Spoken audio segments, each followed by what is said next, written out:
Power plant with Rahul में आपका स्वागत है।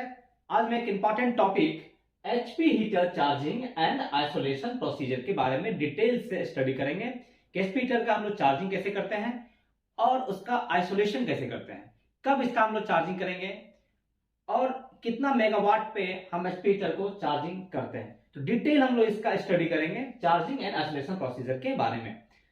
तो वीडियो शुरू होने से पहले जो लोग हमारे चैनल में नए हैं कृपया चैनल को सब्सक्राइब करें और वीडियो अगर पसंद आए तो लाइक करना ना भूलें। ठीक है, आइए हम लोग स्टार्ट करते हैं HP heater charging process and isolation process. देखिए HP heater 5A 6A and HP heater 5B 6B रहता है सीरीज में। ठीक है, तो जैसे आप मशीन को सिंक्रोनाइज करते हैं तो अप टू 150 मेगावाट तक आपका एचपी हीटर चार्ज नहीं रहता है। 100 मेगावाट जैसे आता है तो आप एलपी हीटर को चार्जिंग प्रोसेस शुरू कर देते हैं, एलपी हीटर 1 2 3 को चार्ज करते हैं।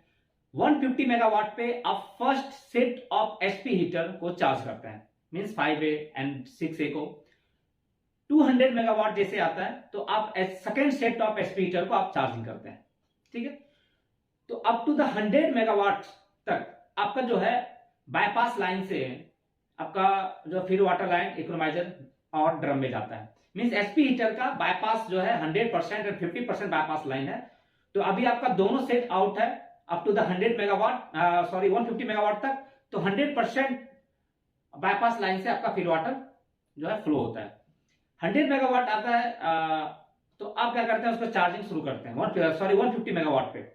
तो चार्जिंग के लिए आप क्या करते हैं कि आपका जो फीड वाटर लाइन है FDV7, वो FDV7 एंड उसका IBB वो एचपी हीटर 5A का है, और FDV8 एंड उसका IBB जो है वो आपका एचपी हीटर 6A का डिस्चार्ज लाइन है। सिमिलरली आपका एचपी हीटर 5B का FDV9 है और FDV10 है एचपी हीटर 6B का डिस्चार्ज।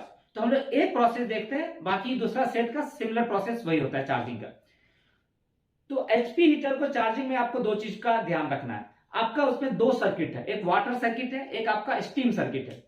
एक्चुअली आपका एचपी हीटर क्या है, shell and tube type heat exchanger होता है, जिसमें आपका ट्यूब में वाटर रहता है और सेल साइड में आपका स्टीम रहता है।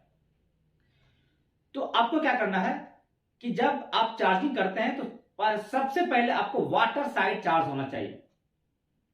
स्टीम साइड को हम लोग चार्ज बाद में करते हैं, जब आपका वाटर लाइन एक बार एस्टैब्लिश हो जाता है तब स्टीम लाइन को हम लोग चार्ज करते हैं। ऐसा क्यों करते हैं, क्योंकि अगर आपको स्टीम साइड को पहले चार्ज किए तो स्टीम क्या है आपका सेल में आया और सेल में वो हीट ट्रांसफर किसको करेगा, ट्यूब को, और ट्यूब तो आपका वहां पे खाली है, ट्यूब के अंदर तो वाटर है ही नहीं, तो वो हीट ट्रांसफर कैसे होगा। तो हीट ट्रांसफर लेने के लिए तो वाटर है ही नहीं, तो आपका ट्यूब क्या होगा, बेंड हो सकता है, ओवर स्ट्रेस हो सकता है।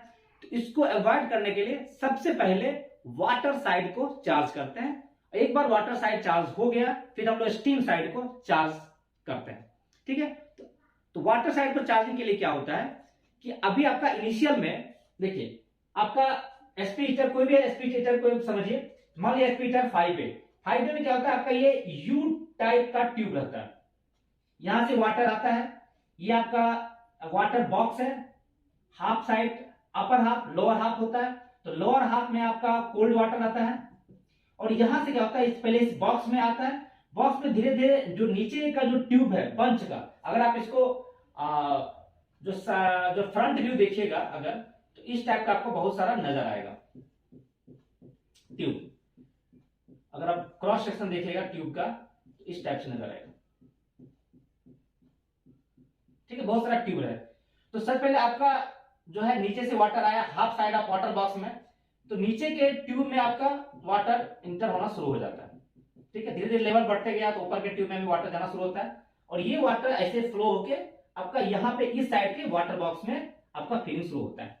तो इनिशियल कंडीशन में आप जब वाटर साइड चार्ज करते हैं तो इसके अंदर क्या है, जब वाटर नहीं था तो क्या था, इसके अंदर एयर था, तो एयर को निकालना होता है। अगर आप एयर को नहीं निकालिएगा तो ये एयर आपका कहां चला जाएगा, बॉयलर में, और बॉयलर में गया तो फिर आपका वो कोरोजन करेगा, फिर आपका प्रॉपर प्रेशर आपको जो होता है हीट ट्रांसफर होने से, जो कि आपका एयर ब्लैंकेट बना लेता है, तो हीट ट्रांसफर होने से भी अवॉइड करता है। तो आपको प्रॉपर वेंटिंग जरूरी है, इसलिए जो है अपर साइड में वाटर बॉक्स के अपर साइड में आपका वेंट लाइन होता है। आपका HP heater 5A 6A 5B 6B जितना भी आपका हीटर है, चाहे एलपी हीटर हो एचपी हीटर हो, सब में वेंटिंग होता है। तो हम लोग वेंट का वाल्व को ओपन कर देते हैं।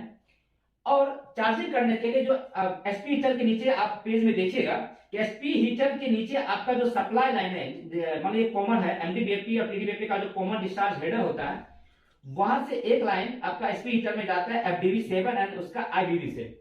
तो जब भी हम लोग वाटर साइड चार्ज करेंगे तो FDV7 या FDV8 को डायरेक्ट ओपन नहीं करना है, सबसे पहले उसका IBV को ओपन करना होता है। IBV को आप यहां से कंट्रोल रूम से कमांड दे सकते हैं या लोकली में इसको थोड़ा सा क्रैक ओपन कर दीजिए, बहुत पतला सा लाइन होता है। और उसी प्रकार से आपका जो एसपी हीटर 6A का जो डिस्चार्ज वाल्व होता है FDV8 और उसका भी एक IBV होता है, उस IBV को भी थोड़ा सा क्रैक ओपन कर दीजिए। ठीक है, इसको क्रैक ओपन कीजिए, FDV7 का बाईपास को और FDV8 का बाईपास को क्रैक ओपन कर दीजिए और उसके बाद वेट कीजिए वेंटिंग होने का। आपको जो एयर को उसका जो वेंटिंग है वो स्लो प्रोसेस होना चाहिए। अगर आप फास्ट कीजिएगा, अगर आप FDV7 और FDV8 को डायरेक्ट खोल दीजिएगा तो वाटर तो जाएगा पर प्रॉपर वेंटिंग नहीं होता है। तो प्रॉपर वेंटिंग कब होगा? जब धीरे धीरे वाटर स्लोली फिल करेगा ट्यूब में और एयर को निकालता जाएगा। ठीक है, तो इसका बाईपास को खोलने के बाद देखिएगा कि कुछ टाइम के बाद आपका जो वेंट से वाटर निकलना स्टार्ट हो जाता है। वाटर निकलना स्टार्ट हो जाता है जब कंटिन्यूअस वाटर का फ्लो होना शुरू हो जाए वेंट से, तो आप इस वेंट को क्लोज कर दीजिए। और एक चीज और, वाटर जो इनलेट करने से पहले आपका देखना है कि सेल आपका ट्यूब साइड में, आपका तो सेल साइड में क्या रहता है, स्टीम रहता है, तो सेल ड्रेन जो होता है उसको पूरा कंप्लीट क्लोज कर दीजिए। सेल ड्रेन जो होता है आपका मैनुअल वाल्व होता है यहाँ पे, सेल ड्रेन को कंप्लीट क्लोज कर दीजिए। ठीक है, अब जब प्रॉपर आपका वेंटिंग हो गया तो आप इस वाल्व को क्या कीजिए, क्लोज कर दीजिए वेंट को, और फिर आपका IBV को पूरा ओपन कर दीजिए। IBV जब एक बार पूरा ओपन हो गया तो पूरा वो लाइन क्या हो जाता है, प्रेशराइज हो जाता है। आपको प्रेशर दिखना शुरू हो जाएगा कंट्रोल रूम में कि वाटर फ्लो हो रहा है, आपको प्रेशर मिलना शुरू हो गया। जब आपका पूरा प्रेशर मिलना शुरू हो गया तब आप क्या कीजिए, FDV8 को ओपन कीजिए। सबसे पहले FDV8 ओपन कीजिए, उसके बाद FDV7 को आप ओपन कर दीजिए। FDV7 एंड FDV8 आपका ओपन हो गया पूरा कंप्लीट, मींस आपका वाटर साइड आपने चार्ज कर दिया। वाटर साइड आपका चार्ज हो गया। अब आपको स्टीम साइड चार्ज करना है। स्टीम साइड चार्ज करने में आपको थोड़ा सा अलर्ट रहना है, क्योंकि स्टीम साइड क्या होता है कि आपका जो सेल जो होता है वो कनेक्टेड टू वैक्यूम होता है। अगर आप स्टीम साइड चार्ज करने में अगर थोड़ा सा भी मिस्टेक कीजिएगा तो वैक्यूम में आपका यूनिट ट्रिप हो सकता है, क्योंकि shell side connected to the vacuum. तो आपको अब भी सेल साइड, वाटर साइड में उतना दिक्कत नहीं। वाटर साइड में आपको क्या है, स्लोली आपको क्या वेल्टिंग कराना है और हैमरिंग नहीं हो। अगर वो क्योंकि प्रेशर से 170-180 kg प्रेशर रहता है, अगर आप इसको डायरेक्ट FDV7 और 8 को ओपन कीजिएगा तो हैमरिंग का चांस रहेगा, हैंगर जो होता है वो डैमेज होने का चांस रहता है। इसलिए हम लोग IBV से करते हैं चार्ज, फिर FDV7 से खोल करते हैं। अब आपको स्टीम साइड चार्ज करना है। स्टीम साइड चार्ज करने में थोड़ा सा अलर्ट रहना है। आपको स्टीम साइड चार्ज होने से पहले आपको थोड़ा सा लाइन देखिए, स्टीम साइड या सेल साइड में कौन कौन सा लाइन होता है उसका एक नॉलेज होना चाहिए आपके पास।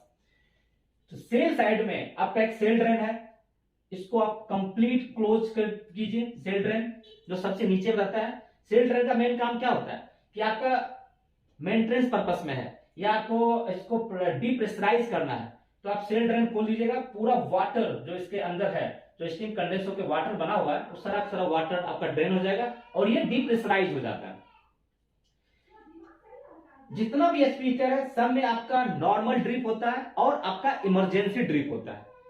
देखिए, इमरजेंसी ड्रिप जो भी होगा वो एचपी ड्रेन फ्लश टैंक से कनेक्टेड है, और HP drain flush tank is connected to the hot well and the condenser, और कंडेंसर इज अंडर वैक्यूम। तो HP drain flush tank vacuum से कनेक्टेड है, और चूंकि इमरजेंसी ड्रिप आपका एचपी ड्रेन फ्लश टैंक से कनेक्टेड है, इसलिए आपका सेल जो होता है वैक्यूम से कनेक्टेड रहता है। ठीक है, तो इमरजेंसी ड्रिप को आपको क्या करना है, लाइन अप करना है। इमरजेंसी ड्रिप का अगर आप लाइन देखिएगा तो ध्यान दीजिए, उसका लाइन देखिए कैसा होता है। उसमें एक न्यूमेटिक वाल्व होता है, और न्यूमेटिक वाल्व के क्रॉस आगे एंड पीछे आपका मैनुअल आइसोलेटिंग वाल्व होता है, और यही आपका एचपी ड्रेन फ्लश टैंक है। ठीक है, और ये जो होता है नीचे वो हॉट वेल से कनेक्टेड रहता है, और ऊपर जो रहता है वो कंडेंसर से रहता है। ठीक है, तो ये आपका न्यूमेटिक वाल्व है, ये मैनुअल आइसोलेशन वाल्व होता है दोनों। तो जो आप इमरजेंसी ड्रिप को आपको क्या करना है, लाइन अप करना है। धीरे धीरे लाइन अप करने के लिए क्या कीजिए कि आप इसका आइसोलेशन वाल्व को दोनों साइड को ओपन कीजिए और इसका मेन न्यूमेटिक वाल्व को ये तो क्लोज कंडीशन में ही रहेगा। जैसे जैसे आपको ऑपरेट करना होगा आपका ये ऑटोमेटिक डालेगा, तो उसके हिसाब से आप इसको क्लोज ओपन कर सकते हैं। ठीक है, ये एचपी हीटर 5A का भी होगा, 6A का भी होगा, 5B का भी होगा एंड 6B का भी होगा। 4 लाइन होता है। नॉर्मल ड्रिप का लाइन क्या होता है, जैसे कि एचपी हीटर 6A का जो नॉर्मल ड्रिप है वो एचपी हीटर 5A में आता है, और 5A का जो नॉर्मल ड्रिप है वो आपका कहां से चला जाता है, डिएरेटर में। ये जो आपका नॉर्मल ड्रिप है, ये आपका क्या है, नॉर्मल ड्रिप है,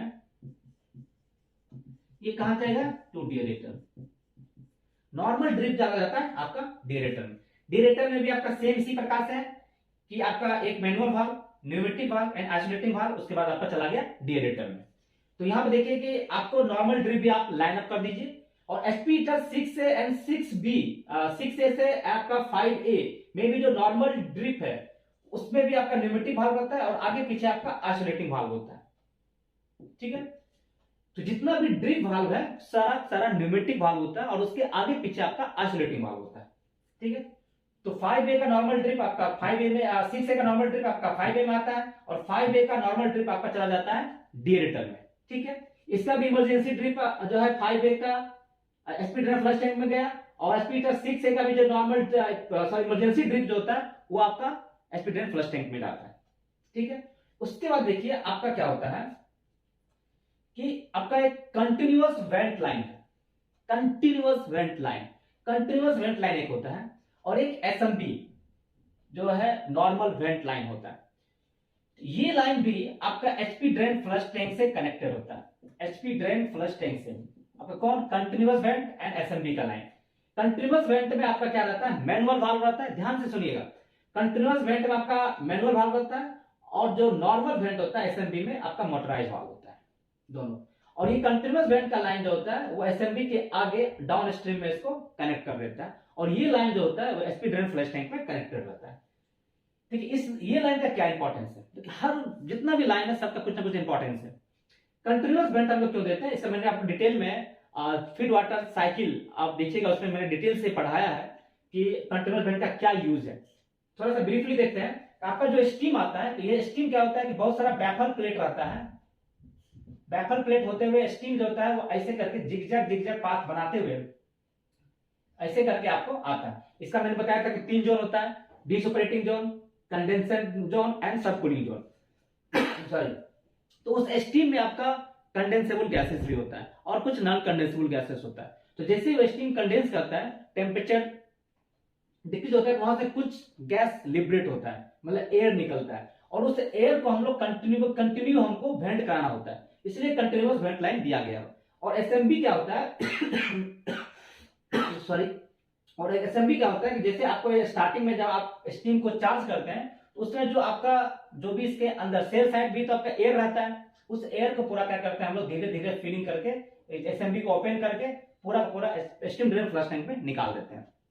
सेल का भी एक नॉर्मल वेंट होता है अप इनटू एटमॉस्फेयर, वो भी हम लोग स्टार्टिंग में आपका एयर है, तो स्टीम जैसे चार्ज करते हैं तो वो भी हम लोग उसको भी ओपन रखते हैं, फिर उसको हम लोग क्लोज करते हैं, क्योंकि आपका सेल साइड वैक्यूम से कनेक्टेड है, इसलिए ज्यादा उसमें डिस्टर्बेंस नहीं करना है।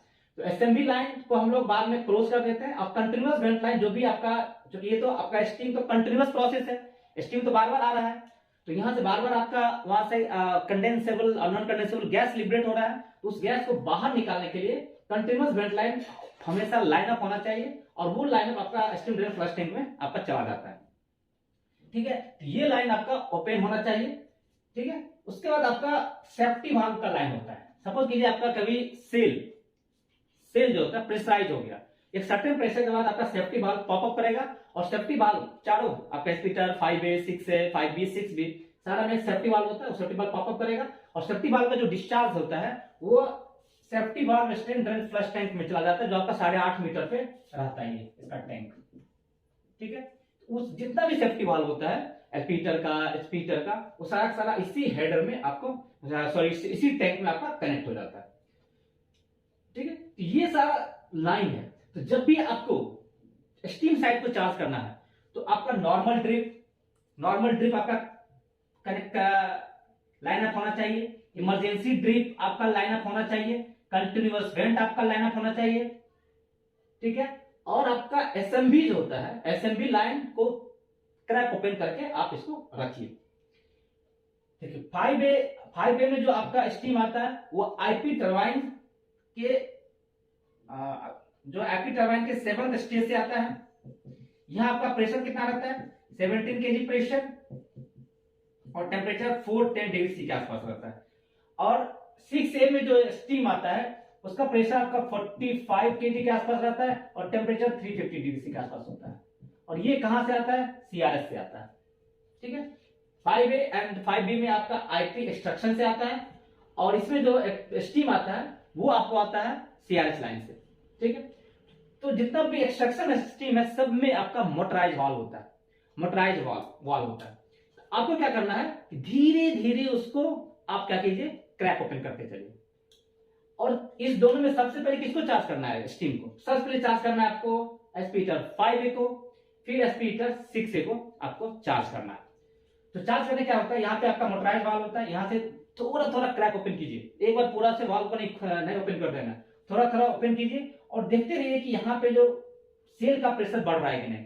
सेल का प्रेशर बढ़ रहा है तो थोड़ा थोड़ा ओपन कीजिए, फिर इसको भी थोड़ा थोड़ा आप इसको भी ओपन कर सकते हैं, थोड़ा थोड़ा इसको भी ओपन कीजिए, 6A वाले को भी एंड 5A वाले को, ठीक है। उसको ऑब्जर्व करते रहिए कि वैक्यूम पे कुछ इंपैक्ट भी पड़ रहा है क्या, ठीक है। और एसएमबी को भी थोड़ा थोड़ा आप ओपन करते चलिए, क्योंकि आपका सेल तो पूरा खाली था, तो वहां से जो भी आपका एयर साइड निकल रहा होगा वो धीरे धीरे आपका एसपी ड्रेन फ्लश टैंक में आपका जा रहा होगा। यहां से देखिएगा क्या कि आपका जो लेवल होता है, वाटर लेवल, वो धीरे धीरे बढ़ना शुरू हो जाता है, ठीक है। दोनों का वाटर लेवल आपका धीरे धीरे आपका बढ़ना शुरू होता है। तो जनरली क्या होता है कि धीरे धीरे आप अभी तो आप क्या कीजिए, नॉर्मल ड्रिप से कंट्रोल करना है आपको। नॉर्मल ड्रिप का, दोनों का नॉर्मल ड्रिप जो होता है 6A से 5A का बीच जो आपका नॉर्मल ड्रिप है, इसको भी आप मैनुअल में लीजिए। और 5A का जो नॉर्मल ड्रिप डायरेक्टर में जाता है, इसको भी आप नॉर्मल मोड में रखिए, ठीक है। धीरे धीरे आपको क्या करना है कि इसके लेवल को 300 mm तक आप इसको रखिए और इसका भी 300 के आसपास मेंटेन कीजिए। धीरे धीरे आप इसको ओपन करते जाइए और इसको ओपन कीजिए, चार्ज कीजिए, धीरे धीरे इसको भी ओपन चार्ज करते रहिए। चार्ज करने के बाद क्या कीजिए, धीरे धीरे एसएमबी को आप पूरा ओपन कर दीजिए। कंटिन्यूअस वेंट आपका लाइनअप रहेगा, एसएमबी को आप पूरा ओपन कर दीजिए, इसका भी एसएमबी को पूरा ओपन कर दीजिए और इसके भी वाल्व को पूरा ओपन कर दीजिए। ओपन करने से क्या होगा, अब देखिए कि इसका टेम्परेचर का क्या है और इसका प्रेशर क्या है और आपका लेवल क्या है। धीरे धीरे जब आपका पूरा का पूरा चार्ज हो गया तो क्या किया कि नॉर्मल ड्रिप में जो सेट पॉइंट है में 350 सेट कर दीजिए। और जो आपका इमरजेंसी ड्रिप में आप पीआईडी में जाके 380 सेट कर दीजिए। मींस 350 तक आपका लेवल को नॉर्मल ड्रिप मेंटेन करेगा। और मान लीजिए किसी कारण से नॉर्मल ड्रिप आपका मेंटेन नहीं कर पा रहा है तो उसका लेवल, जो सेल का जो है वाटर लेवल बढ़ना शुरू होगा। जैसे 380 तक जाएगा, आपका इमरजेंसी ड्रिप जो एसपी ड्रेन फ्लश टैंक में जा रहा है वो आपका ओपन हो जाएगा, ठीक है। और मान लीजिए अगर इमरजेंसी ड्रिप भी अगर मेंटेन नहीं कर पा रहा है तो एक लेवल है 600 या 700 mm के पास जैसे जाएगा, एस्पीटर को आउट कर देगा। तो ये है आपका क्या, चार्जिंग प्रोसीजर।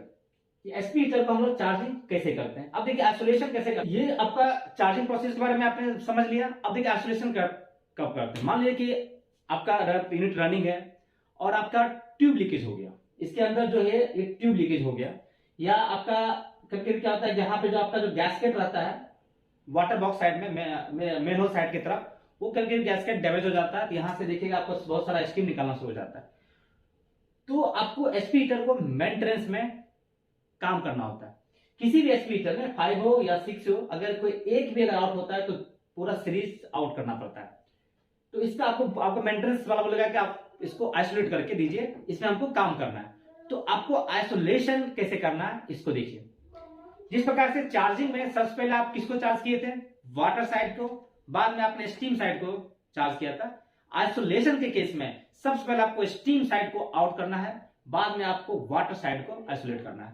तो स्टीम साइड को आइसोलेट करने के लिए क्या करना है कि आपका जो एक्सट्रैक्शन स्टीम का जो मोटराइज वाल्व था, चाहे स्पीटर 6A का एंड 5A का, वो धीरे धीरे आपको बंद क्लोज करना है। तो सबसे पहले आपको क्या करना है, 5A का स्टीम हटाना है। सबसे पहले दोनों में सबसे पहले आपको एक स्टीम लाइन को आइसोलेट करना है। तो स्पीटर 5A का स्टीम को आइसोलेट कीजिए, उसके बाद आपको स्पीटर 6A का स्टीम आइसोलेटेड करना है। ये इसलिए करते हैं कि आपका ये हीट एक्सचेंजर है, और आपका हीट एक्सचेंजर में दो टाइप का होता है, पैरेलल फ्लो एंड आपका पैरेलल फ्लो एंड आपका एंटी पैरेलल फ्लो, जिसको हम लोग काउंटर फ्लो बोलते हैं, काउंटर फ्लो। तो सबसे ज्यादा जो हीट ट्रांसफर जो होता है वो काउंटर फ्लो में ज्यादा इफेक्टिव हीट ट्रांसफर होता है as compare to parallel flow में। तो आपको यहाँ पे सबसे पहले इसलिए इसको यहाँ पे आउट करने के लिए बोलता है कि आपको जो यहाँ पे एक्सट्रैक्शन स्टीम का टेम्परेचर और इसका टेम्परेचर में आपको गैप कम रखना है, और यहाँ पे भी जो एक्सट्रैक्शन स्टीम और आउटलेट वाटर जो आउटलेट के बीच के गैप कम रखना है। तो इसलिए क्या होता है कि ताकि इसके बीच का टेम्परेचर डिफरेंस ज्यादा ना हो, तो सबसे पहले हम लोग एक्सट्रैक्शन स्टीम जो होता है 5A का आउट करते हैं। 5A का एक बार अगर आउट हो गया, फिर हम लोग एक्सट्रैक्शन स्टीम 6A का भी आउट करते हैं। तो सबसे पहला काम क्या है, जो एक्सट्रैक्शन स्टीम है उसको आप आइसोलेट कर दीजिए। आइसोलेट हो गया तो फिर आपको क्या करना है, मैंने आपको बताया था कि shell side connected to the vacuum, आपको प्रॉपर केयर करना है। आपको क्या करना है कि इसका देखिएगा, जैसे आप एक्सट्रैक्शन स्टीम आइसोलेट कीजिएगा तो वाटर लेवल जो होता है धीरे धीरे धीरे आपका डिक्रीज होना शुरू हो जाएगा। आपको लग जाएगा कि हाँ ये वाल्व कंप्लीटली आइसोलेट हो चुका है। तो 300 तक आपका 350 तक नॉर्मल ड्रिप आपका काम कर रहा है। तो अब क्या कीजिए, नॉर्मल ड्रिप को आइसोलेशन शुरू कीजिए। फिर इमरजेंसी ड्रिप, जो कि थोड़ा सा नॉर्मल ड्रिप से नीचे रहता है, इमरजेंसी ड्रिप को ओपन करके आप वाटर लेवल को नॉर्मल ड्रिप से काफी नीचे तक आप उसको डाउन कर सकते हैं। इमरजेंसी ड्रिप जो आपकी ड्रेन फ्लश टैंक में है उसको भी आप पूरा कंप्लीटली आइसोलेट कर दीजिए। आपका न्यूमेटिक वाल्व को पूरा बंद कीजिए, और न्यूमेटिक के दोनों तरफ जो आपका मैनुअल आइसोलेटिंग वाल्व है उसको पूरा टाइट क्लोज कर दीजिए। जो एक्सट्रैक्शन स्टीम का जो मोटराइज वाल्व था इसको भी आप पूरा टाइट कर दीजिए, क्योंकि यहां से भी मोटराइज वाल्व में कुछ ना कुछ स्टीम पास होने का रहता है चांस। तो एक्सट्रैक्शन स्टीम का मोटराइज वाल्व को पूरा टाइट कर दीजिए। 5A का भी टाइट कर दीजिए, और 6A का भी पूरा टाइट कर दीजिए। ड्रिप लाइन जो होता है, ड्रिप लाइन जैसे DRB2 है, इसको भी जो मैनुअल वाल्व है इसको पूरा टाइट कर दीजिए, और इसको भी मैनुअल वाल्व को पूरा टाइट कर दीजिए। इमरजेंसी ड्रिप भी है, 6A का भी इमरजेंसी ड्रिप एंड 5A का जो इमरजेंसी ड्रिप है इसको भी पूरा क्लोज टाइट कर दीजिए। कंटिन्यूअस वेंट जो है आपको स्टीम साइड वैक्यूम साइड से पूरा आइसोलेट करना है। तो SMB का मोटराइज वाल्व था तो पूरा क्लोज था, उसको भी थोड़ा टाइट मार दीजिए। कंटिन्यूअस वेंट जो था दोनों का, स्पीटर 5A एंड स्पीटर 6A का जो कंटिन्यूअस वेंट था उसको भी पूरा टाइट कर दीजिए। कंटिन्यूअस वेंट को पूरा टाइट हो गया। नॉर्मल ड्रिप पूरा आइसोलेट हो गया। इमरजेंसी ड्रिप आपका पूरा पूरा आइसोलेट हो गया। सेल ड्रेन आप क्या कीजिए, उसके बाद सेल ड्रेन को भी अभी आपको कब ओपन करना है, जब पूरा वैक्यूम से आइसोलेट हो जाएगा तभी आपको सेल ड्रेन पे हाथ लगाना है। पूरा आइसोलेट हो गया, अभी आपका कंटिन्यूअस वेंट बंद हो गया, SMB बंद हो गया, एक्सट्रैक्शन स्टीम लाइन क्लोज हो गया, नॉर्मल ड्रिप क्लोज हो गया, इमरजेंसी ड्रिप क्लोज हो गया। उसके बाद आप इंश्योर कर लीजिए कि वैक्यूम इंक्रीज भी कर रहा है क्या, मतलब वैक्यूम डिटोरेट भी कर रहा है क्या। डिटोरेट नहीं कर रहा है तब आपको क्या करना है, अगर सेल साइड में काम करना है तो वाटर को आप ड्रेन कीजिए। अगर ट्यूब साइड में कुछ काम करना है तो सेल में वाटर ड्रेन करने का बहुत ज्यादा आपको जरूरत नहीं पड़ता है। ठीक है, आपको सबसे पहले आपको सेल साइड को पूरा आइसोलेट कर दीजिए। ठीक है, सेल साइड पूरा आइसोलेट हो गया, तब आपको क्या करना है कि FDV7 और FDV8 जो था और इसका IBB इसको क्या कीजिए, क्लोज कीजिए दोनों को। पहले आप क्या कीजिए, FDV7 को क्लोज कीजिए, फिर FDV8 को आप क्लोज कर दीजिए। IBB तो क्लोज था ही, इसको भी क्लोज, इसको भी क्लोज। क्लोज करने के बाद क्या करना है, इसको भी आप टाइट करवा दीजिए सारा, FDV7 FDV8 उसका IBB को पूरा टाइट करवा दीजिए आइसोलेट करके। पूरा टाइट करने के बाद क्या होता है, इसका पावर ब्लॉक करवाना मत भूलिएगा। FDV7 का, FDV8 का, उसका IBB का पूरा पावर ब्लॉक करवा दीजिए। उसी प्रकार एक्सट्रैक्शन स्टीम का जो मोटराइज वाल्व था 6A का, आपका 5A का मोटराइज वाल्व था एक्सट्रैक्शन स्टीम का, उसको पावर ब्लॉक करवा दीजिए। SMB का पावर ब्लॉक करवा दीजिए, दोनों का SMB का पावर जो है पावर ब्लॉक करवा दीजिए। ठीक है। उसके बाद आपको क्या करना है कि पावर ब्लॉक आपको याद रखिएगा, FDB7 उसका IBB का, FDB8 उसका IBB का, एक्सट्रैक्शन स्ट्रीम 5A का, एक्सट्रैक्शन स्ट्रीम 6A का, जो है 6A का SMB, 5A का SMB, सारा का सारा पावर ब्लॉक करवा दीजिए ताकि कोई गलती से उसको ऑपरेट ना करे। ठीक है। उसके बाद आपको क्या करना है, जब एक बार आपका सारा का सारा वाल्व मैनुअली टाइट हो, मोटराइज वाल्व को मैनुअली आपने टाइट कर दिया, तब क्या करना है कि FDB7 के बाद आपका ड्रेन लाइन है उसको आप ओपन कर दीजिए। शुरू में टेम्परेचर बहुत ज्यादा रहता है तो क्रैक ओपन कीजिए, धीरे धीरे इस ड्रेन वाल्व को थोड़ा थोड़ा ओपन करते चलिए। उसी प्रकार FDB जो आपका एस्पीटर 5 का जो डिस्चार्ज जो 6A में जा रहा है, तो उसमें आपको क्या है, लूप ड्रेन, लूप लाइन होता है, ऐसे करके आपको जाता है, ऐसे करके जाता है। ये मतलब ये 5A से जो 6A में जो जा रहा है ये लूप साइड होता है। तो लूप साइड में आपका एक ड्रेन होता है, लूप ड्रेन जिसको हम लोग बोलते हैं। लूप ड्रेन को भी पूरा क्रैक ओपन कर दीजिए, धीरे धीरे उसको पूरा खोल दीजिए। ठीक है। तो ड्रेन वाल्व खोलिएगा, FDB7 के आगे का लाइन जो होता है ड्रेन उसको ओपन कर देना, और उसके बाद लूप ड्रेन को ओपन कर दीजिए ताकि वाटर साइड में आपका चूंकि टेम्परेचर 200-250 डिग्री तक रहता है, तो आपको ड्रेन कर दीजिए, तो आपको धीरे धीरे इसका टेम्परेचर आपका डाउन होता हुआ चला जाएगा। फिर आपका जैसे टेम्परेचर घटेगा फिर आपको वहां से काम आप उसको स्टार्ट कर सकते हैं। तो ये था, this is all about the isolation process and the charging process. अगर कुछ भी आपको कंफ्यूजन हो तो कमेंट कीजिएगा, कमेंट में मैं आपका आंसर दूंगा, रिप्लाई करूंगा। और अगर वीडियो समझ में आए, पसंद आए तो लाइक जरूर करें। Thank you.